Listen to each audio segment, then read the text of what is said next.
You from Flagstaff? Scottsdale. Have you been to Flagstaff? I've been to Flagstaff.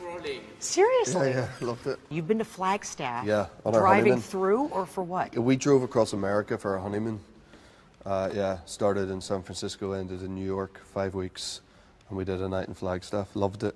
Oh, that's really wonderful. Loved it. Yeah. You know, we have In-N-Out Burger in Arizona, in Scottsdale. We have golf courses. I feel like you guys could have a second home there. Well, listen, golf and burgers is like literally two of my favorite things in the world. I'll watch the kids. Your wife can have a spa day or go golf. Yeah, Let's there we do go. it. Are you sad? Are you relieved? A combination of both now that this is coming to an end? I think a combination of both. You know, it's nice to be sat here and have been able to make all three, and there been enough interest to make all three, and them to have made so much money and be a success, and you know, hopefully satisfy the fans. And you know, everything has to come to an end, obviously, and you're also keen to move on. And as much as this is such a unique job, and there's so much attention and scrutiny and on it, but it is still just a job, and they are just characters we're playing, and you know, you just sort of think, right, as an actor, you just move on to the next thing. But this one's different, and we might never do a job that has so much attention on it again, which might not be a bad thing. This starts out, you guys get married, and you navigate the typical first year of marriage problems, like when the architect is hitting on your husband, and what was the biggest adjustment for you in your first year of marriage? What was the hardest thing to get used to?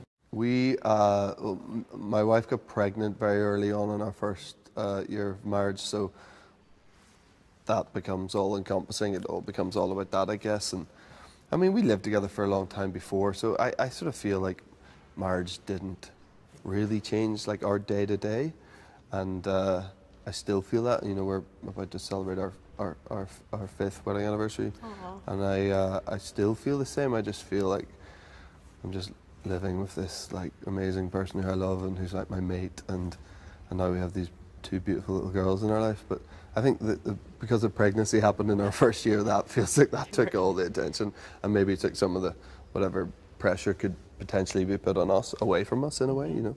A similar storyline in this film. Please tell me your reaction in real life is a little different than the reaction Christian Grey has in this film. Yeah, I remember talking about that a lot on the day, being like, this is not how we should be reacting to this. You know, mine was definitely more joyous. Yeah, definitely. I'm a woman, obviously. You've talked about how your wife has not seen the films, but let's be honest. I'm a woman, my husband's in 50 Shades of Grey movies. I'll tell people I'm not seeing them, but I'm seeing them. Do you think she's seen them secretly but just doesn't want us to know? There's no way. She hasn't.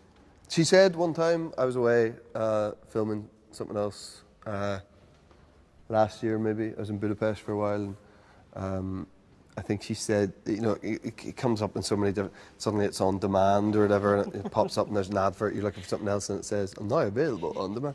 And she says you did have like a minute where she sort of hovered over the select button and then decided not. But we have this idea of watching it when we're like in our 80s, and it doesn't really matter. With the kids or without the kids? I'm pretty sure that the kids won't be involved. Yeah, I don't think they will either. If we're in our 80s, we'll probably have grandkids by then, potentially, so they definitely won't be involved. Yeah, we'll see. The soundtrack, obviously great, and for those who may not know, you actually are on the soundtrack. Yes, I didn't know that until quite recently myself, so it's a bit of a shock to me. Yeah. Yeah, but you've got a great voice. I know you say you don't love your voice. I know you've been in a band before. It's good. Okay. No, you really don't think you... Because Dakota is convinced that you know you have a good voice. Dakota. I mean, listen, I think it's fine, probably. I actually genuinely haven't heard it. I don't know what it sounds like on this, in this particular, and Maybe I'm Amazed, which is an amazing song. And you don't want to sing amazing songs. You sort of don't want to sing songs that are famous for being beautiful and amazingly sung, because you just think you're not going to do it any service.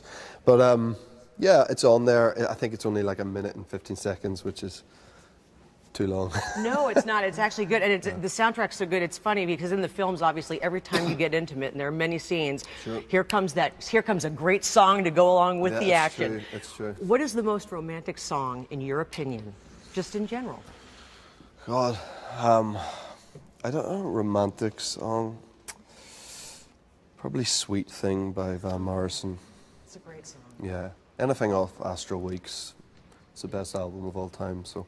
They just wrapped me, but you said you're getting ready to celebrate your 5-year anniversary. Yeah. I smell another trip to Arizona for that. Maybe, yeah. Scottsdale. Okay. All the golfers live in Scottsdale. Oh, they sure do. Don't they? And they all go cycling and stuff. Yep, there's cycling, there's dirt biking, there's everything. Yeah. And it's always sunny. Yeah, right. Yeah. Cool. Hey, it's a pleasure. Thank you so much. Thanks for your time today.